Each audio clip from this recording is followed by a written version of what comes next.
Well, all those ranches you worked on, which one did you like working on best? I mean, you said you have a fondness for the Matador, but... Well, that and the triangle. The triangles was, I really liked that range. Part of it was kind of rough and rocky, but it was a good range. Yeah. I don't know.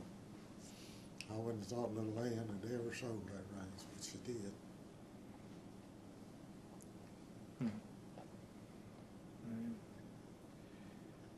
Did they,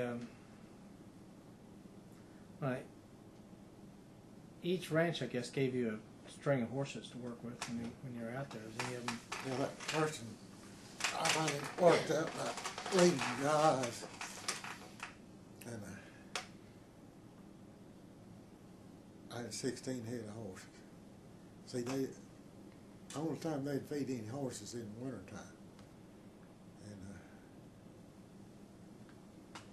I was leading alongside them drives, and you know, I covered more country than a bunch of them guys, but I usually had one or two crippled, but they just grass horses, you know, they wasn't fed. Yeah. In the wintertime, they'd let you feed 4 head of horses. That's all they'd let you feed. Wow. Which 4 was usually enough, like catching them yearlings, you know, and I had a double cousin. He is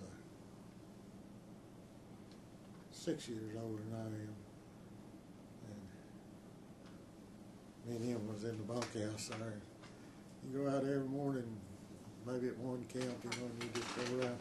Anytime you see one of them big calves in the nest, you went and caught him, tied him to a tree.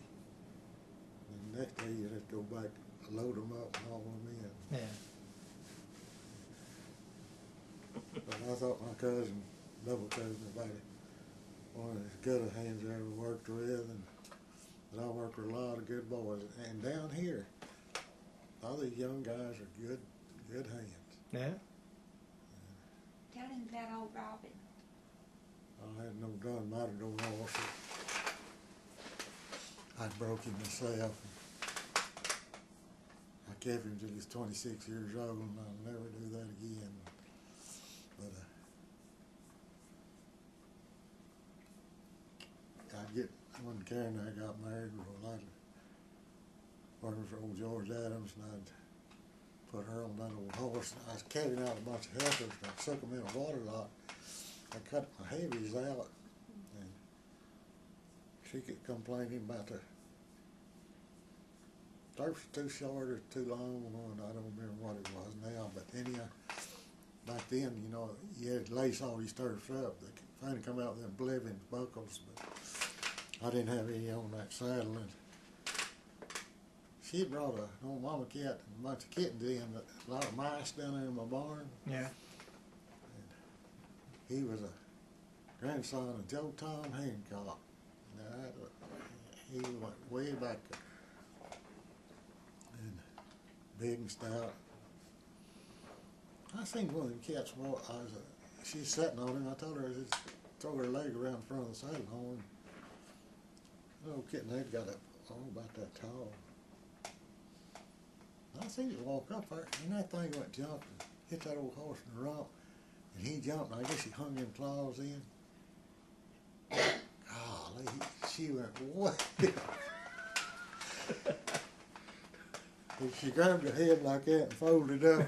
And I run in under her and caught her. She weighed about 105 pounds, but I caught her. But she dropped so far I had to go to my knees. And she was 3 months pregnant with Lisa, my daughter at the time. I thought, oh Lord, if she'd hit the ground, there wouldn't have been no baby, and probably not. She'd hit that ground. It looked like she dropped 15 foot. Oh my goodness. But I could ride that old horse long. Oh, he's the best horse I ever rode. Yeah. I rode some good horses. I still say he's the best. And I'd ride along, I'd go talking kind of gruff to him, you know, and you old sorry thing, he ain't fit for anything. He'd go darling that head. I keep talking to him. he get his nose about that high off the ground. I could laugh and say, "Come on, you the best horse." He just straight. And the kids, they both learned how to ride on him. I got a picture somewhere of my daughter when she was about 6 months old, and her legs wasn't that long. Yeah. I set her up on him bareback, didn't have nothing on him or anything. I set her up there and came and took that picture. She'd pat him on the neck, then lean over and kiss him. I ain't got a picture here. Yeah, there's one on the desk. Well, that's not a very good picture. Oh, that one. Oh. But his black mane tail done. Yeah. Boy, he's a good horse. Had lots of cow in him. You take him to calf roping or roping steers. He can do anything on that horse. Man. He loved Richard. This old big bay horse here, old Monty Johnson gave to me when I left him, and he's a Hancock bred horse, and I gave him to my grandson. And my daughter brought him up here about a month, I think it's 2 months ago, and I had him around here. I come in there the other day,